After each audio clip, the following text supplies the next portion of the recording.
Hello everyone, welcome back to the podcast. So recently in one of my vlogs, and I think even in one of my podcasts, I talked about how I've been dealing with homesickness.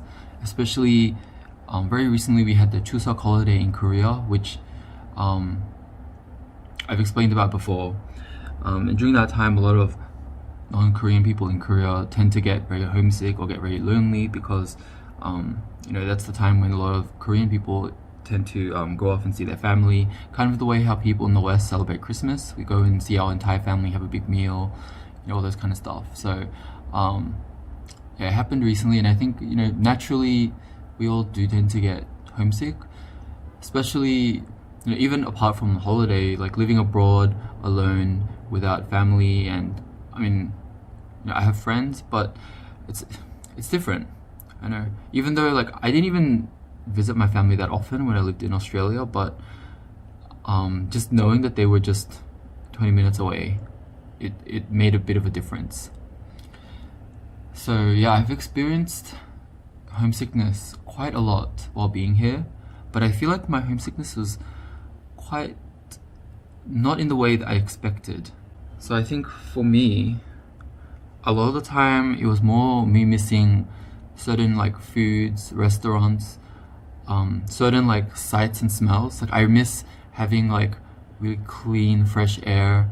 I miss I kind of miss a place called Docklands in Melbourne. I like how it's just like it has like this really bright open sky, and it's right by the water, and it's like a really beautiful place in the middle of the city. So I really miss that area. But I also just miss the food diversity. And it's weird, like I miss some of the snacks and some of the like stuff, like some of the like weird stuff like pies. That's like, it's not that special. Like I didn't eat pies that often when I was in Australia. I didn't eat snacks that much, but now since I don't have the option of having them at all, suddenly I'm craving all of them, and I want to eat meat pies, and I want to have Tim Tams. I didn't eat Tim Tams very often at all, but now it's like if I see Tim Tams in a store, I kind of have to buy them. And one of the other things is they sell, sometimes you can find Australian snacks here, but it's always like the Southeast Asian version of them, like made in Malaysia or Indonesia, and it's not the same. I've tried the Southeast Asian Tim Tams, and they just taste so, I mean, I'm sure people who grew up with those will appreciate those, but they taste a lot sweeter and a lot more artificial. So it's just like, it's so hard for me to eat those. I need to have like the legit stuff. So when I see something that's Australian, sometimes I just splurge and pay a lot for them. So there's this Australian snack called Pods, which is kind of like a mini cookie bowl, and it's just like filled with like chocolate and like caramel and whatever. And that is, I almost never ate those when I was in Australia because they're really, really sweet, and I felt like I couldn't handle how sweet they were. But so they started appearing in Korea kind of recently, like a few months ago, and they're really expensive here. They're like in Australia, they're probably about $3, something like that. But here, when they're on sale, they're like around $6, $6 to $7, and it's really, really expensive.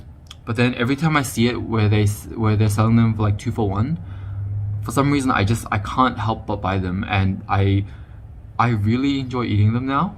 But I didn't like them that much while growing up. They were just like way too sweet for me, and now like they're still sweet, but it's like I can have like what I do is I eat them. I only eat like a certain amount at a time because it gets really sweet. But it's weird, like just not being able to have them kind of makes me want to have them, and then now I enjoy them just because I was away from them for so long. It's really weird.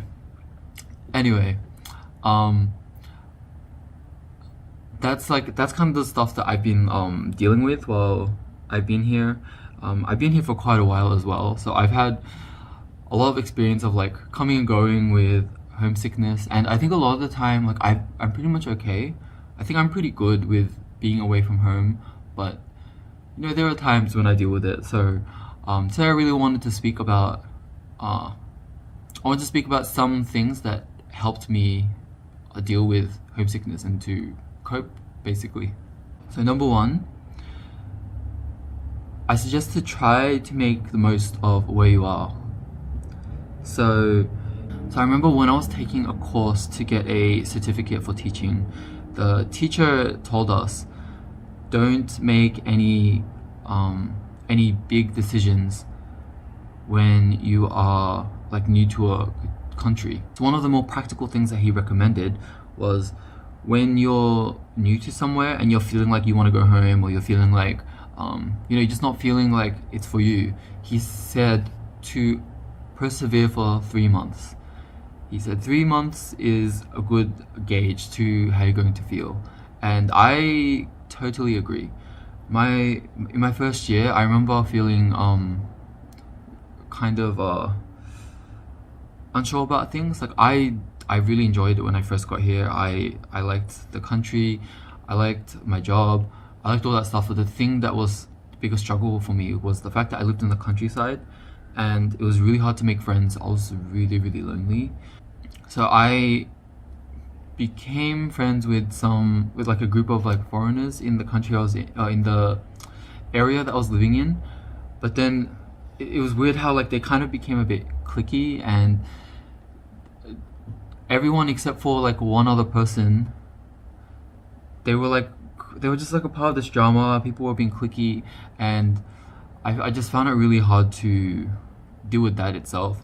And I tried to just like stay away, distance myself from pretty much all of them except for one other person. It wasn't until maybe late in my time there I decided to like start making friends, like actively like seeking friends again. And my life there became so much better, even though I 100% more like where I am now, right? Where I am now is so much better than where I used to live. But I would have been okay staying there for another year, just because I started to really branch out a bit and making friends, getting out, doing things, and I think that really just made a world of difference for me. And another thing is, I feel like a lot of the time when people find it hard to really settle in a new country, I think a lot of the time is they haven't made enough like effort or attempts into reestablishing their life in this new place. So some of the things that you can do is like try to reestablish your old hobbies over here. So if you're into a certain sport, or if you like going to the gym, find a place to play your sport, or find a new gym. If you're into like any kind of hobby, you can find any group to join to do it. And it's definitely going to be harder if you're living in a more rural area.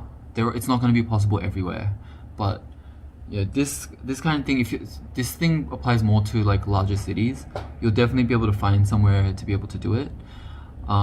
If you're in a place that doesn't speak English, you can start trying to learn the language. That makes an amazing difference for you if you can pick up the language even a little bit.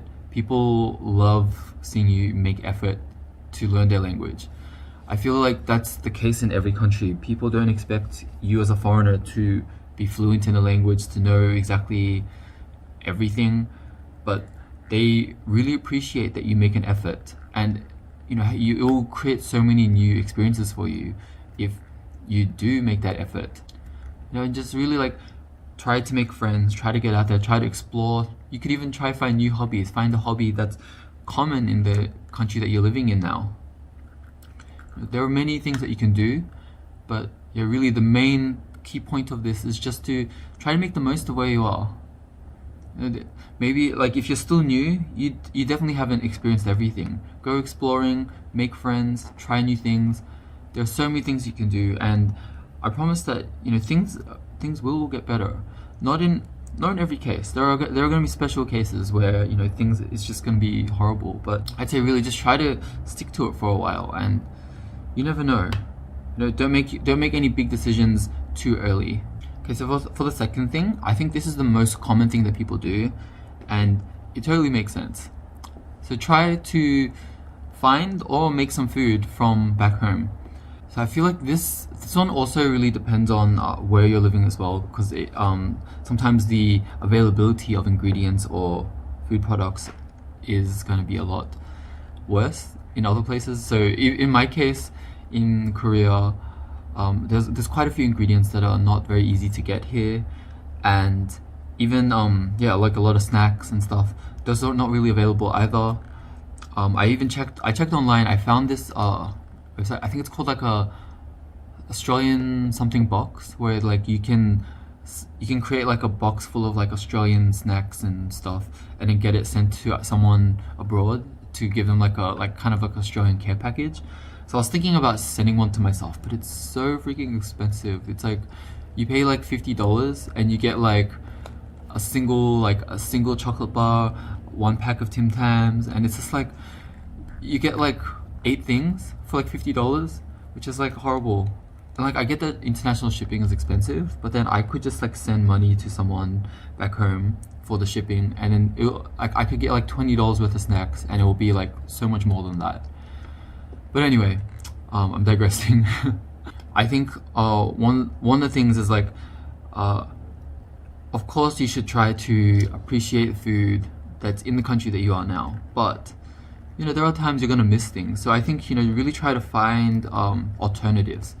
For me, like I am Australian, but I grew up with Asian roots, and I grew up eating like a lot of Asian food as well as Australian food. But so I think for me, like the easier thing to get is the Asian food that I grew up with. There are a lot of foods, like they're not, I can't exactly find them here, the foods that I grew up with, but Korea has a lot of foods that are so similar to things that I grew up with. So those foods kind of became my my homesick foods. So, and I feel very fortunate in that regard. So there's this Korean soup called solongtang, which is like a oxbone soup. So it's like a soup. It's like a very like milky white soup that's like made from boiling ox bones for like a really, really long time, like 2 days or something. And the soup just has so much flavor, and that soup is so similar to a soup that my mom used to make when I was growing up. So every time I have that soup, I feel so, it just feels like home. So that became my food that I have every time I get sick. I just go to a restaurant and buy that. And I'm really lucky, there's a restaurant near my house that sells that 24 hours. So I'm so fortunate that I grew up with something that's so similar to a Korean food. And there's also this other thing that I grew up with, which is like a rice porridge. And that is such a normal food in Korea. It's like the staple for like when people get sick, or if you have like any like teeth problems, like you can't chew, or it's like really good for like when you're not able to chew. Because the food is like very soft and very watery, so it's really good when you're sick because you're absorbing a lot of water. It's very hot, and it's usually full of like healthy ingredients like ginger, ginseng, and chicken, or whatever one you choose, because there's so many options. My mom used to make that so frequently.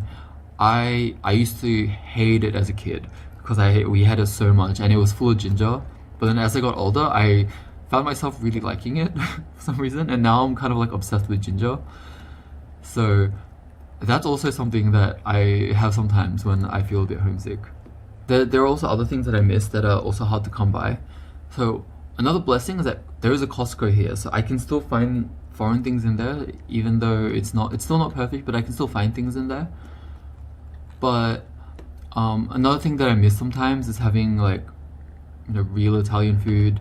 So I've had to like learn how to make things from scratch, because one time I really, really was craving ravioli, but it's almost impossible to find it here. So I made it from scratch. It took me like 6 hours. It was so good, but you know, I really went the extra mile just to like make something like that. But like when it comes to snacks, I remember there's this what's it called? Kinder Bueno. I remember I used to love those when I was a kid, and I don't know, just like I think when I went back to Australia like a couple of years ago, I brought some back with me, and it was like so good, and I didn't want to stop eating them. But obviously they don't sell them here. But then I found there's this like there's this Korean chocolate bar. They released a kind of chocolate bar that's so similar to it. It's so much lower in quality, but it's still like hits that craving when I'm like craving it or like homesick or something. Even like Maltesers, I never really liked Maltesers, but then for some reason I crave them, even though I didn't really like them. It's weird. I'm craving things I don't even like, and I think it's just because even though I don't like them that much, they just remind me of home. So I'm just craving that connection. And then there's like there's this like I think it's from America. There's an American version of it that appeared here. So sometimes I don't get that often actually because I really don't like Maltesers that much. I prefer like the M&Ms with nuts in them. I don't like the malt inside. It's like I don't like how it gets stuck in your teeth. But yeah, I feel like I went on about. I could just do a whole podcast just talking about food. It's so, I just love food so much.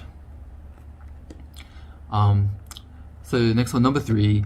I feel like this one is also I think the most obvious. Is just contact people from home. You know, if you miss your family, just have a video call with them. Just catch up, and you can even like or you can contact your friends. What's really fun to do with your friends is like have a big group call and just like play something together. Like I remember like a while ago I played like Cards Against Humanity with some friends because there's like online Cards Against Humanity. You can play like Uno together. Right now people have been playing Among Us. I haven't played that yet, but I heard it's like really fun to play with your friends. There's all these like there's all these really fun games, like all these like physical board games. They all have online versions now that are free. So that really makes a huge difference now. Yeah, and so that one's pretty short because like it's pretty obvious, and I feel like that's one of the first things people are gonna do. And and whenever possible, like maybe you can visit home or they might come and visit you. That's gonna be even better. That's why you need to really start making the most of where you are, because when they come visit you, you can show them around. And the final thing is just to persevere. Honestly, it's tough. Like even living at home is not easy either. Just existing is difficult. So it's like that's just how life is. And then when you're living abroad, especially when you're alone, you are having this added difficulty to stuff that's already hard.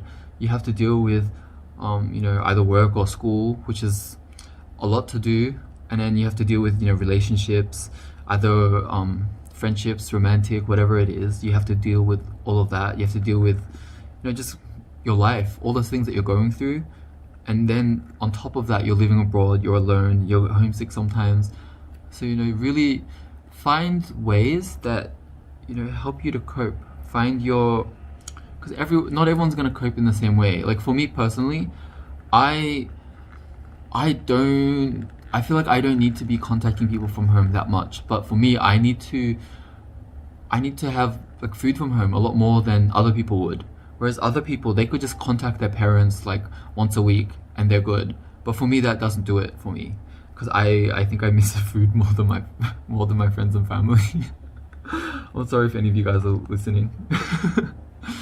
But yeah, really find what it is that you are like suffering from, because homesickness isn't just like one thing. We all suffer from it in different ways, and we all need different things. So really find what it is that's making you feel that way and deal with it in your personal way. These are ways that all help me, but obviously for me, like I said, the best thing for me is the food. Like that helps me the most.